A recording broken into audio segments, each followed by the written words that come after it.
Merci Madame la Présidente. Le commerce équitable garantit une meilleure répartition de la valeur au sein des filières économiques grâce à un dispositif de contractualisation pluriannuelle sur la base de prix rémunérateurs qui couvre les coûts de production assortis d'un engagement social et environnemental et d'obligations de transparence et de traçabilité.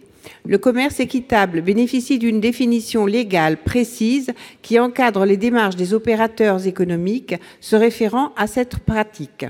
Aujourd'hui, de plus en plus de produits mis sur le marché sont estampillés équitables, lait équitable, fruits équitables, etc., mais qui recouvrent une diversité de pratiques et d'engagements pas toujours conformes au principe du commerce équitable énoncé à l'article 94 de la loi ESS. L'utilisation du terme équitable, lorsqu'il est fait de manière abusive, se fait au détriment de la croissance des entreprises plus justes qui appliquent la loi, car les consommateurs ne sont pas en mesure de faire la différence éventuelle entre équitable et commerce équitable. Valoriser des caractéristiques équitables pour une entreprise commerciale présente indéniablement un avantage en termes de marché. En témoignent les taux de croissance importants du secteur du commerce équitable depuis 2013, plus 121% de croissance entre 2013 et 2016.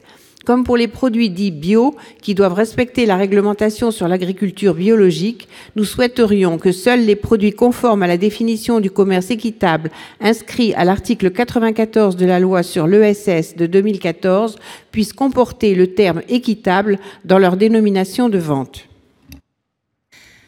Un amendement identique, le 137 rectifié. C'est Monsieur Touraine qui va nous le présenter. Oui, merci Madame la Présidente. Cet amendement est identique à celui que vient de présenter Madame Deromedi et ça a été parfaitement bien présenté. Je ne saurais pas dire mieux, par conséquent, je m'y rallie. Très bien. Et toujours un amendement identique, le 652 rectifié bis. C'est Monsieur Gay qui nous le présente. Défendu. Il est défendu, je vous remercie. Et enfin, un dernier identique, le 828 rectifié, Monsieur Val. Oui.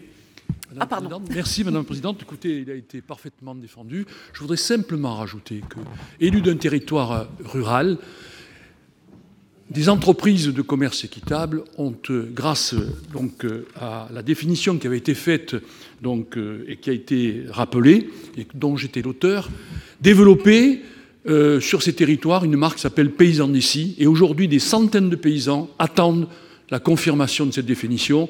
Sinon, évidemment, ce travail qui a été engagé sera détruit. Donc, j'insiste lourdement pour que cet amendement soit pris en considération. Merci.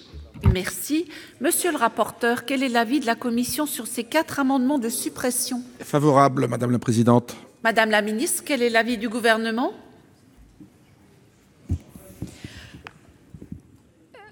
Alors, il nous semble que le règlement qui est relatif à l'information des consommateurs sur les denrées alimentaires contient des dispositions qui permettent aux professionnels d'utiliser des informations facultatives sur des denrées alimentaires dans la mesure où ces dernières sont vraies et loyales. C'est l'article 36 du règlement. Et des dispositions générales du Code de la consommation qui prohibent les pratiques commerciales déloyales. L'article L121.1 et suivant qui sanctionne les pratiques commerciales trompeuses de 2 ans d'emprisonnement et d'une amende de 300 000 €, dont le montant peut être porté à 10% du chiffre d'affaires selon le profit illicite réalisé. Donc, dans un souci de sécurité et de cohérence juridique, il nous semble que cette précision est plutôt de nature à compliquer les choses, y compris vis-à-vis de la Commission européenne, puisqu'elle pourrait être interprétée comme une façon de bloquer la libre circulation des marchandises, alors que nous avons déjà un arsenal juridique qu'il faut utiliser, que nous essayons d'utiliser par des contrôles de la DGCCRF sur ces allégations. Donc moi, je suis sur un avis de sagesse. J'aimerais remercier M. Savary pour sa vigilance. Il ne s'agit nullement, comme j'ai pu le dire, d'amendements de suppression, mais tout simplement de 4 amendements identiques.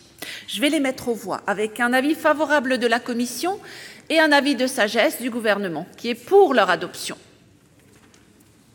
Qui est contre? Ils sont adoptés.